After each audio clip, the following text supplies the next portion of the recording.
I think what we all have to take into consideration is people's relationships with money. To start off with, there is that saying that money is the root of all evil. Well, for me, I have always strongly disagreed with that saying, because money is an inanimate object. It's the intention of the person who holds the purse strings that dictates the outcome. So I don't see money as an unnecessary evil. I actually see it as a tool for incredible good that can drive an enormous amount of change, provided you have enough of it and it's used in the right way.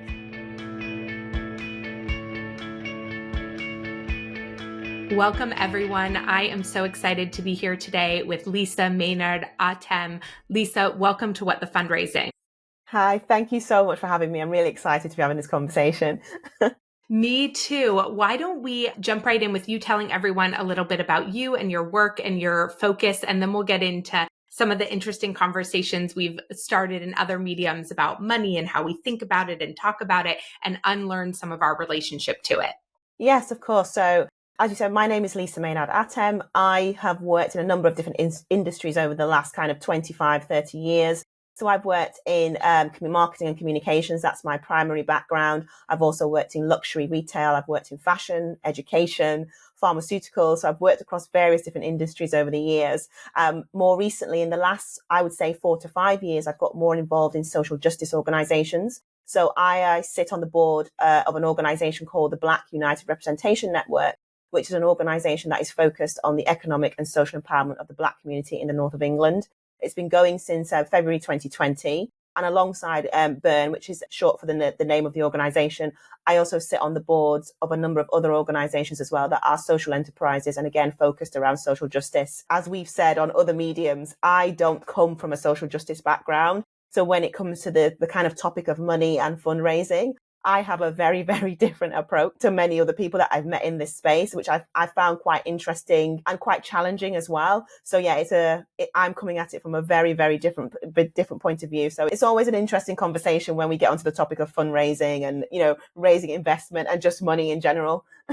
Yes. Okay. Can we start there with just your kind of initial observations? I think it's wonderful when that we have diverse experiences coming into social impact from other lived experiences, because it's exactly that type of diversity of thought and experience, in addition to all the different types of diversity that we need inside our organizations, that I think helps us realize where we might have these pervasive narratives that have been sort of adopted as sector norms. And so I think coming in with that, not having been your initial professional kind of upbringing, gives you a really interesting lens to what you've noticed as you've gotten more involved in these organizations. So let's just start there.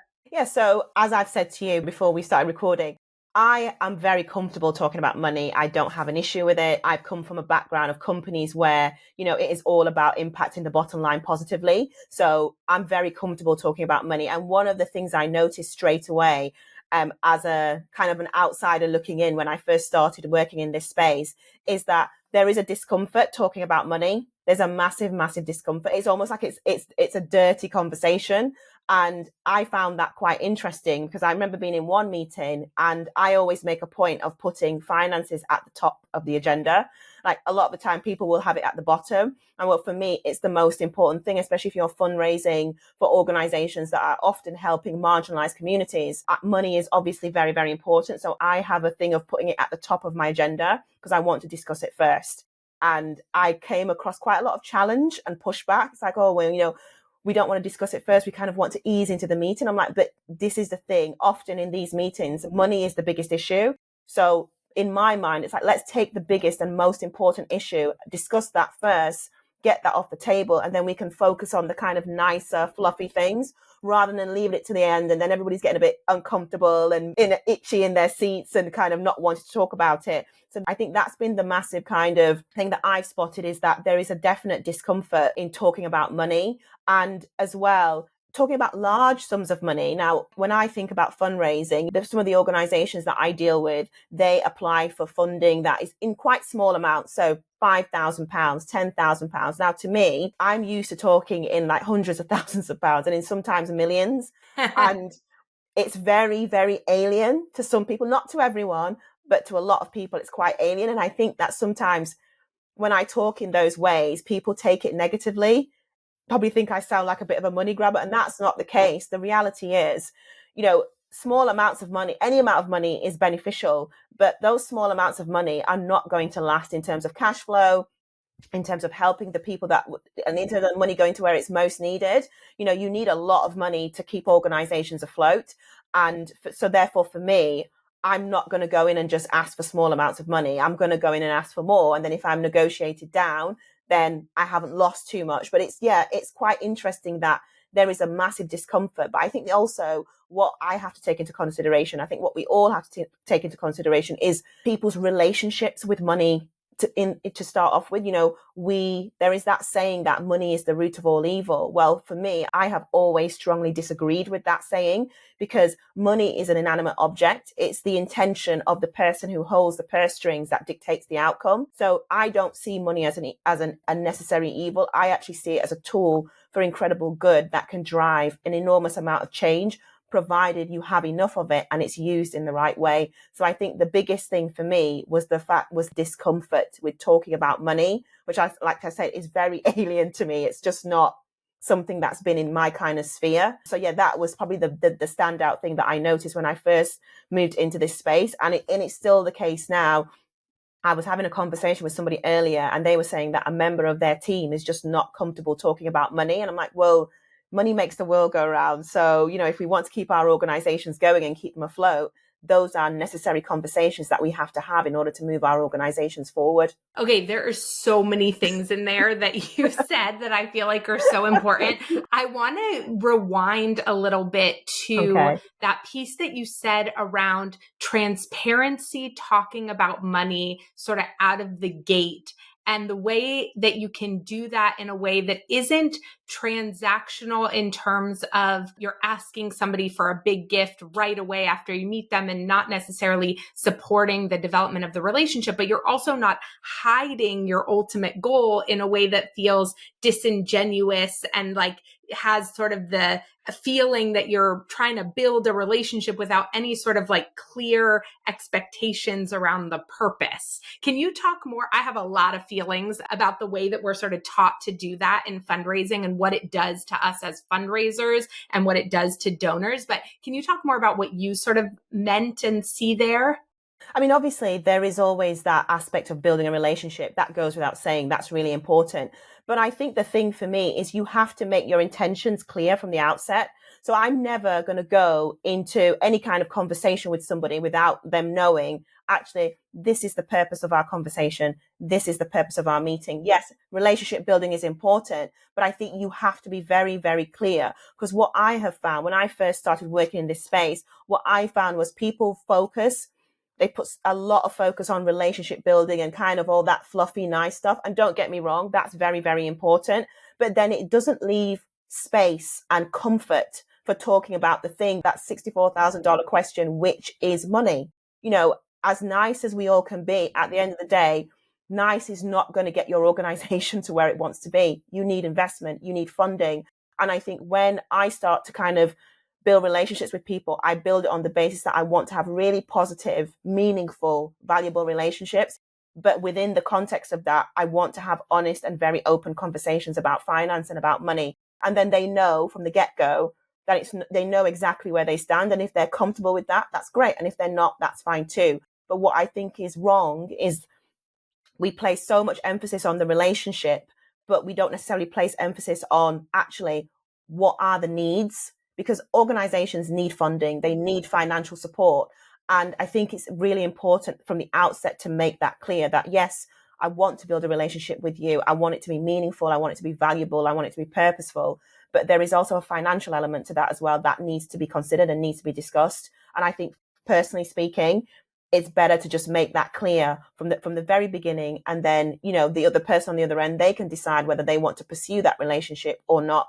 But I don't think it's right to kind of enter into that any kind of conversation without making it clear what the needs and wants are. And at the end of the day, it's money that moves things forward, not just relationships. And I think it's really important to just be just be upfront from the very beginning. I love everything you're saying. I'm just like over here bobbling my head, nodding, because I think, inside the sector, we're often told like, don't be transactional, but we take that to mean don't talk about money.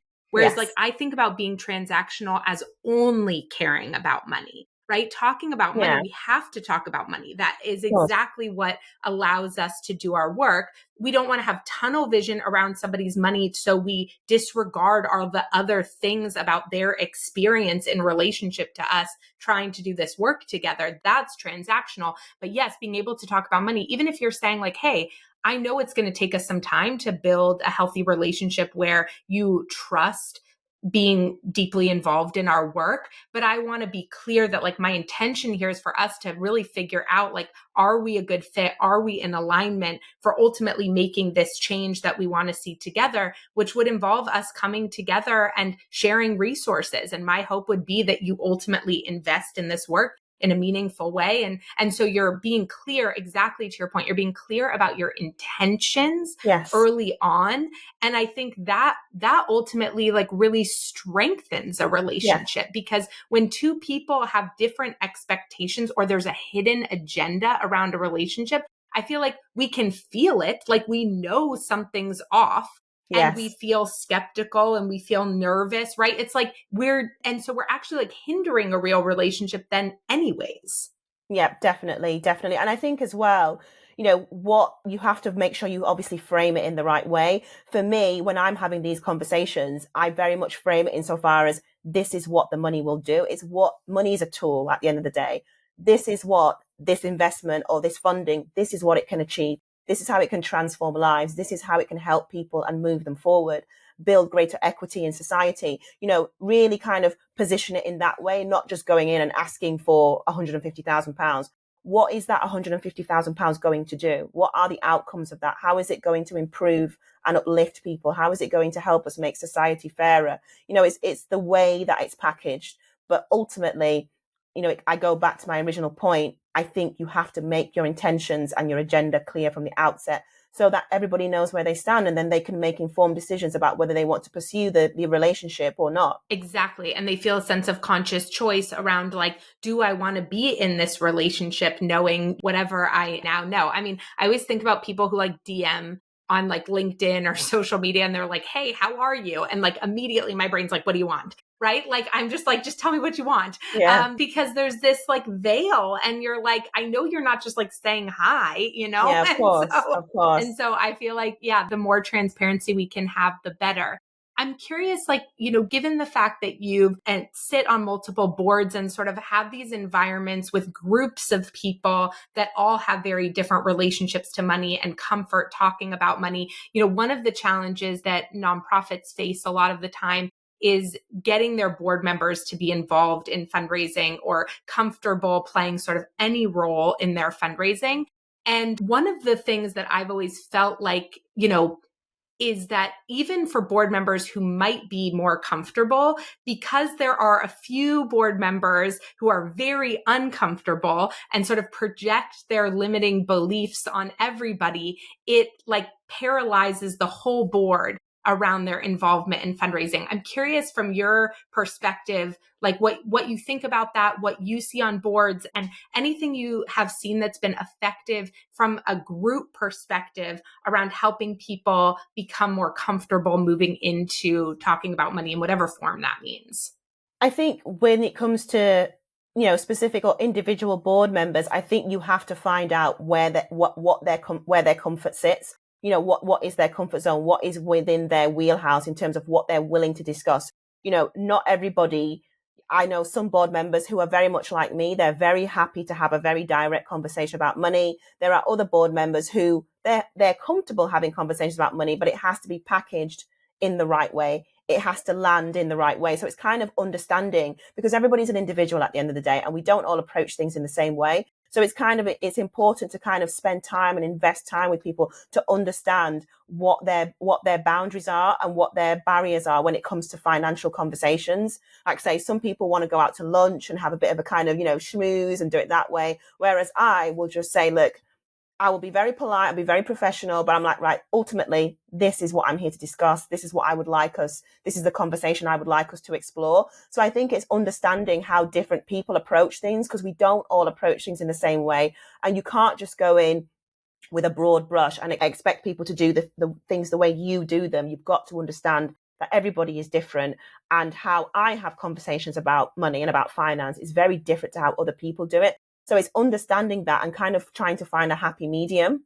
And I think that's how I approach it. I will kind of spend time with individual board members, understanding what are the things that they are most comfortable with, the things that they're not comfortable with, and then figuring out how we find a middle ground that everybody is happy to kind of work from. So I think, and that takes a bit of work, obviously, but obviously the ultimate goal is we want buy-in from all stakeholders. And in order to achieve that, we need to make sure that as much as we possibly can, we are accommodating the different ways and the different approaches that people have. Okay. What would you say to somebody? I think the advice you're giving is so spot on. And so I'm curious, like what you would say to either a board member or a fundraiser who says something like, I'll be ready to ask for money when. Like, I think a lot of nonprofits, because things constantly in certain ways feel in flux, right? Like we're figuring out new things. We're trying to solve problems that have never been solved before. Like we don't know exactly what something's going to look like. They're like, oh, well, I don't want to ruin my,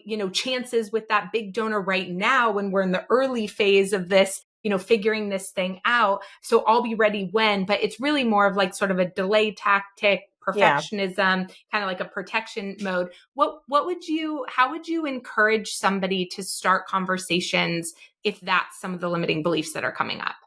My approach to that would be that they take that potential investor on a journey, and which is what I've done. One of the things that I've done with our organization, Burn, the Black United Representation Network, there was one particular organization where it took us, I think it took a year and a half, in fact, nearly 2 years to get investment from them. And it was just a case of taking them on a journey. I would have meetings with them. It wasn't overkill. I didn't kind of force myself onto them. But what we would do is we would have catch-ups, maybe every quarter, maybe a quick catch-up in between.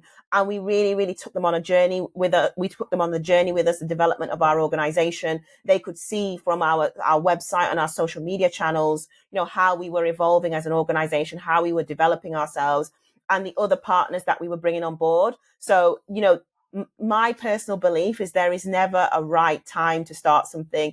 The best time was either yesterday, the next best time is right now. And the world changes at such an incredible pace. My worry is if you put things off, you don't know what's coming tomorrow. So you might decide, you know what, I'm going to talk to Lisa about this tomorrow. And then tomorrow there's the global catastrophe. What do you do then? You can't. It's really hard now to plan in that way. I think you've got to seize opportunities when they present themselves.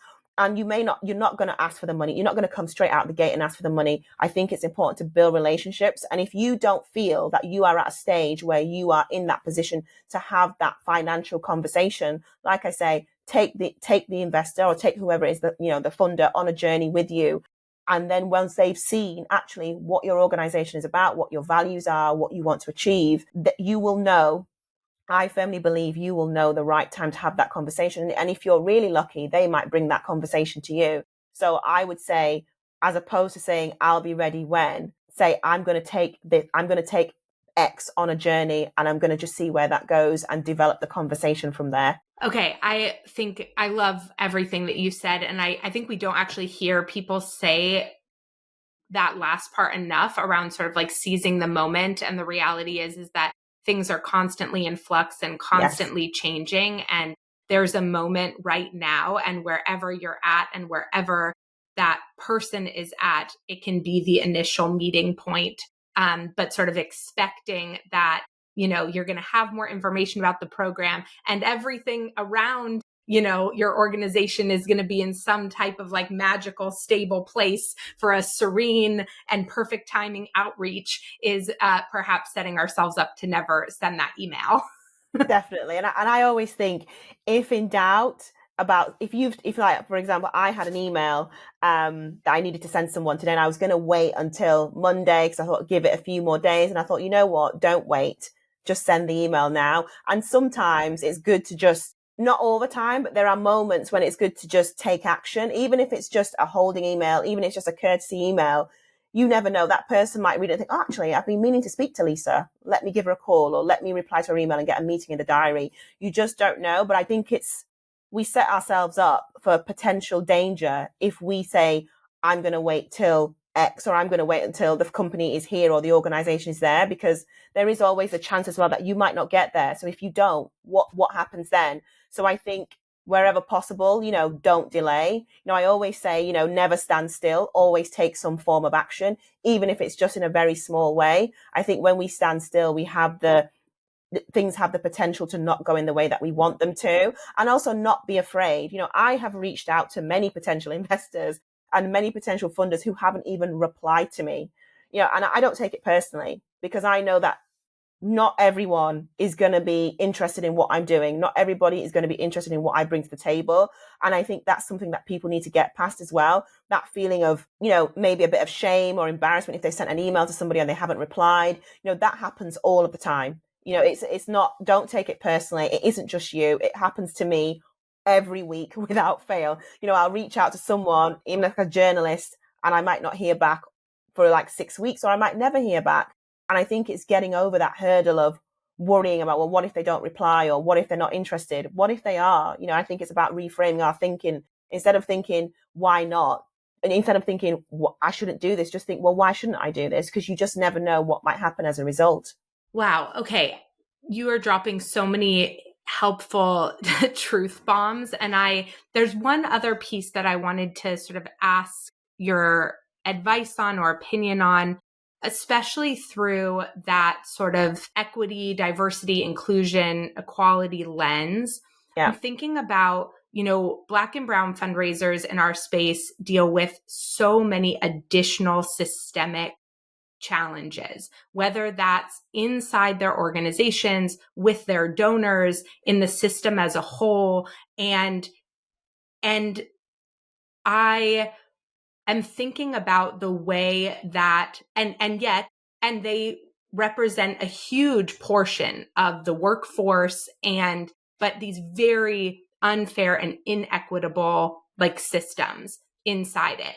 And many of them are reporting to white bosses. Yeah. And I'm curious, for those bosses, what can they do to support, to meet their fundraisers of color where they're at, give them space to have their lived experience influence their own journey into some of these things in meaningful and respectful ways, while acknowledging the challenges that they're up against, without then making mass generalizations about their results potentially being different, which has nothing to do with how amazing and capable they are in their roles, but everything to do with the systemic inequity that is placed against them. Do you have any advice for those leaders about how they can better support their fundraisers of color?